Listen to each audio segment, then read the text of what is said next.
বিসমিল্লাহির রহমানির রহিম। সুপ্রিয় শিক্ষার্থীবৃন্দ, আশা করি ভালো আছো। তোমাদের ভালো থাকার প্রত্যাশায় আজকে সম্মান প্রথম বর্ষ ও ডিগ্রি পাস প্রথম বর্ষের the adjusting process and completing the accounting process অধ্যায়ের ষষ্ঠ ক্লাস শুরু করছি। সুপ্রিয় শিক্ষার্থীবৃন্দ, এই অধ্যায়ে আমরা ইতিপূর্বে বেশ কয়েকটি গাণিতিক উদাহরণ আলোচনা করেছি। আজকে আমরা আরেকটি গাণিতিক উদাহরণ নিয়ে আলোচনা করতে চাই, যেখানে রয়েছে একটি আংশিক রেওয়া মিল এবং এর সাথে কিছু সমন্বয়। এই রেওয়া মিল এবং সমন্বয়গুলোর আলোকে আমরা সমন্বয় দাখিলা প্রস্তুত করতে চাই। শুরুতেই আমরা রেওয়া মিলটি দেখে নিই। The trial balance for Pioneer Advertising is shown below. Pioneer Advertising trial balance October 31st, 2007. Cash debit 15,200, supplies 2,500, prepaid insurance 600, equipment 5,000, notes payable 5,000, accounts payable 2,500, unearned service revenue 1,200, owner's capital 10,000, owner's drawing 500, service revenue 10,000, salaries and wages expense 4,000, rent expense 900. এর মিলে আমরা দেখলাম সম্পদ এবং ব্যয়ের হিসাবগুলো debit পাশে এবং আয় ও দায়ের হিসাবগুলো ক্রেডিট পাশে রয়েছে। এই রেওয়া মিলের সাথে কিছু সমন্বয় দেয়া আছে। আমরা এখন সেই সমন্বয়গুলো একটু দেখতে চাই। The following adjustment data are available. Supplies on hand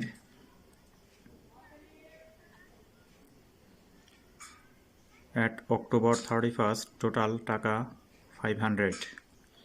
Expired insurance for the month is টাকা 120.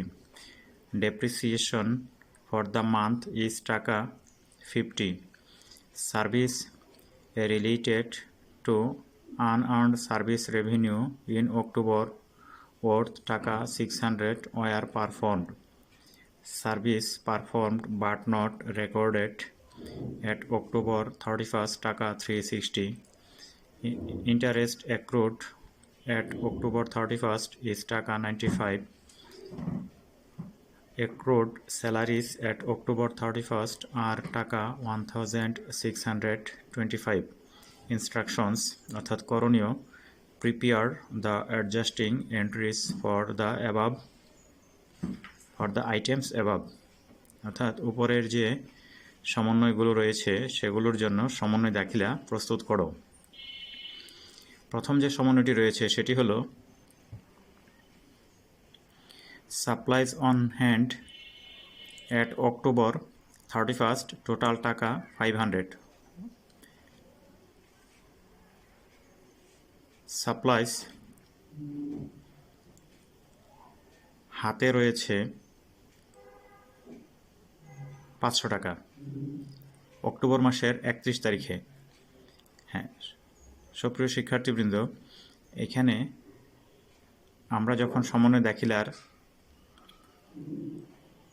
দাখিলা প্রদান করতে যাব তখন আমাদেরকে অবশ্যই সময়টুকু খেয়াল করতে হবে। অর্থাৎ এই সমন্বয় দাখিলা কত সময়ের জন্য, অর্থাৎ এই হিসাবকালটা কত সময়ের জন্য ধরে এই সমন্বয় দাখিলাগুলো করতে বলা হয়েছে।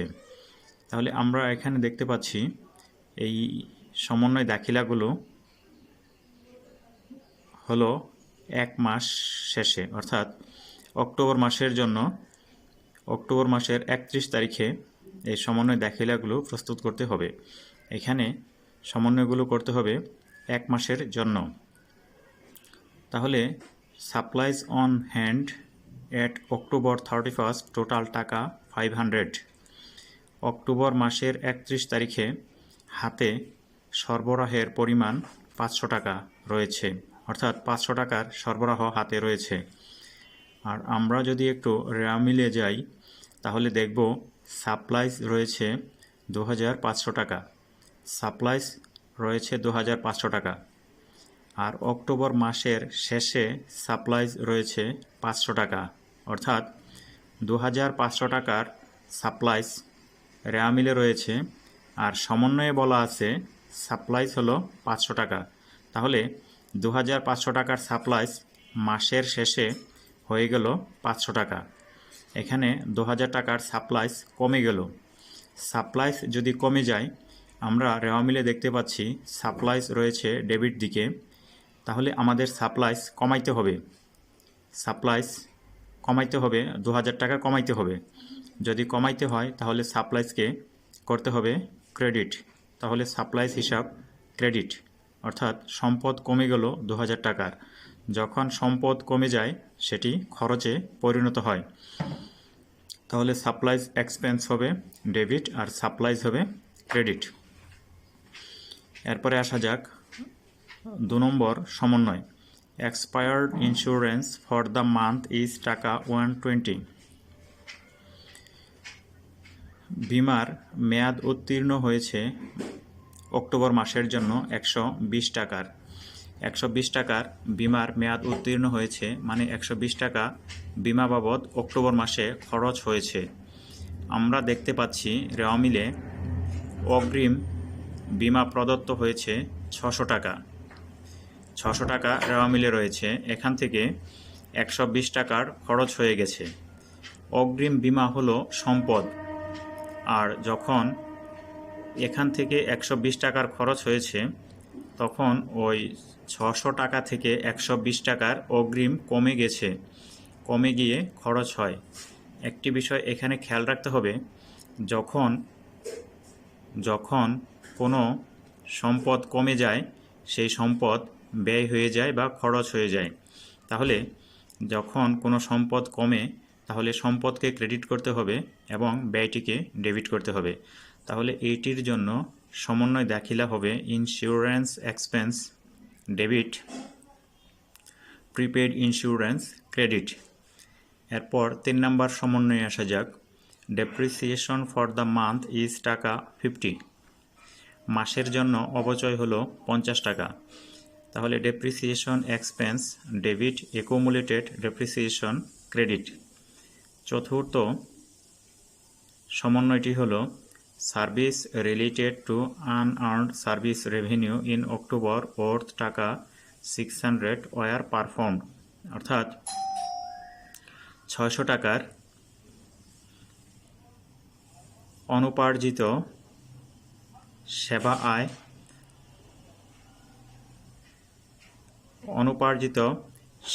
600 টাকার সেবা প্রদান করা হয়েছে। হ্যাঁ, আমরা রেওয়া মিলে যাব একটু। রেওয়া মিলে রয়েছে আনআর্নড সার্ভিস রেভিনিউ 1200 টাকা। এই 1200 টাকার মধ্যে 600 টাকার সেবা প্রদান করা হয়েছে। 600 টাকার সেবা প্রদান করা হয়েছে। যদি সেবা প্রদান করা হয়ে থাকে তাহলে ওইটুকু আয় হয়ে যাবে, ওইটুকু আয় হয়ে যাবে। আর অনুপার্জিত সেবা আয় যে 1200 টাকা নেওয়া ছিল, অর্থাৎ সেবা প্রদান করার আগেই 1200 টাকার অগ্রিম নেওয়া হয়েছিল, সেবা প্রদান করবে এই শর্তে। এখন যখন সেবা প্রদান করা হয়ে যাবে, তখন এই অনুপার্জিত সেবা আয় কমে যাবে, অর্থাৎ দায়ের পরিমাণ কমে যাবে। তাহলে এই অনুপার্জিত সেবা আয় বা আনআর্নড সার্ভিস রেভিনিউ রয়েছে ক্রেডিট দিকে। এই আনআর্নড সার্ভিস রেভিনিউকে আমাদের করতে হবে ডেবিট, যেহেতু দায় কমে যাবে। তাহলে আনআর্নড সার্ভিস রেভিনিউ ক্রেডিট 600 টাকা আর সার্ভিস রেভিনিউ ক্রেডিট 600 টাকা। আমি আবার বলছি, আর্ন সার্ভিস রেভিনিউ ডেবিট 600 টাকা আর সার্ভিস রেভিনিউ ক্রেডিট 600 টাকা। হ্যাঁ, পঞ্চম সমন্বয়টি আসা যাক। Services performed but not recorded at October 31 আর টাকা 360। সেবা প্রদান করা হয়েছে কিন্তু হিসাবভুক্ত হয়নি, অর্থাৎ সেবা দেওয়া হয়েছে কিন্তু এটি হিসাবভুক্ত হয়নি বা টাকাও পাওয়া যায়নি। তাহলে আমরা ধরে নিব এই সেবাটি প্রদত্ত হয়েছে বাকিতে যদি সেবা প্রদান করা হয়ে থাকে তাহলে যাদেরকে সেবা প্রদান করা হয়েছে তাদের কাছে এই প্রতিষ্ঠান টাকা প্রাপ্য রয়েছে। একদিকে প্রতিষ্ঠান টাকা প্রাপ্য রয়েছে, অপরদিকে যেহেতু সেবা প্রদান করেছে সেহেতু এটি প্রতিষ্ঠানের জন্য আয় বলে গণ্য হবে। তাহলে এটির জন্য সমন্বয় দাখিলা হবে accounts receivable debit service revenue credit, টাকার পরিমাণ 360। সমন্বয় নম্বর 6, interest accrued at October 31 is টাকা 95। অক্টোবর মাসের সুদ বকেয়া রয়েছে 95 টাকা। তাহলে এই সুদটি হলো আয় হলে আমরা জানি ক্রেডিট, আর যেহেতু বাকি রয়েছে অর্থাৎ টাকা এখনও পাওয়া যায়নি তাহলে টাকা প্রাপ্য রয়েছে। আমরা জানি প্রাপ্য হিসাব সবসময়ই সম্পদ, আর যেহেতু এটি সুদ প্রাপ্য তাহলে এই প্রাপ্যটি লিপিবদ্ধ হবে interest receivable debit interest revenue credit. হ্যাঁ, লাস্ট সমন্বয়টি আমাদের হলো অ্যাক্রুড স্যালারিজ অ্যাট অক্টোবর 31 আর টাকা 1625। বকেয়া বেতন, অর্থাৎ কর্মচারীদেরকে দিয়ে কাজ করানো হয়েছে অক্টোবর মাসে 31 তারিখ পর্যন্ত তাদের বেতন পরিশোধ করা হয়নি। তাহলে এই প্রতিষ্ঠানকে বেতন দিতে হবে, যা দিতে হবে তাই হলো প্রতিষ্ঠানের জন্য দায়। এখানে দায়টি হলো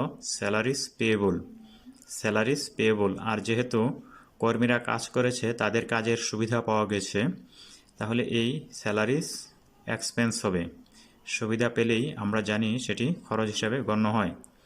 তাহলে এটি একদিকে খরচ, অন্যদিকে বকেয়া খরচ বিদায় স্যালারিজ এক্সপেন্স ডেবিট আর স্যালারিজ পেয়েবল ক্রেডিট। তো শিক্ষার্থীবৃন্দ, এই আমি সমন্বয়গুলো দাখিলা নিয়ে আলোচনা করলাম। আমরা এখন একটু এই উদাহরণে দেখে নিই। হ্যাঁ, প্রথমটি হলো supplies expense debit supplies credit 2000 টাকা। ইন্স্যুরেন্স এক্সপেন্স ডেবিট 120 টাকা প্রিপেড ইন্স্যুরেন্স ক্রেডিট। তারপর depreciation expense debit accumulated depreciation credit 50 টাকা। Unearned service revenue debit service revenue credit. তারপরে হলো accounts receivable debit service revenue credit. Interest expense debit interest payable credit. আমরা এখানে বোধহয় একটু ভুল বলেছিলাম। আমরা বলেছিলাম যে এটা প্রাপ্য সুদ, কিন্তু এটি প্রদত্ত সুদ। যেহেতু প্রদত্ত সুদ সেহেতু এটি প্রতিষ্ঠানের জন্য ব্যয়। তাহলে একদিকে ব্যয়, আবার অন্যদিকে এটি হলো বকেয়া ব্যয়, অর্থাৎ এই ব্যয়ের টাকা এখনও পরিশোধ করা হয়নি। তাহলে একদিকে ব্যয়, অন্যদিকে দায়। এটির জন্য জাবেদা হবে interest expense debit interest payable credit. তারপরের জাবেদাটি হলো বা সমন্বয়টি হলো salaries expense debit salaries payable credit. এ হলো আমাদের সমন্বয়গুলোর দাখিলা। তো আমি আশা করি তোমরা বুঝতে পেরেছ।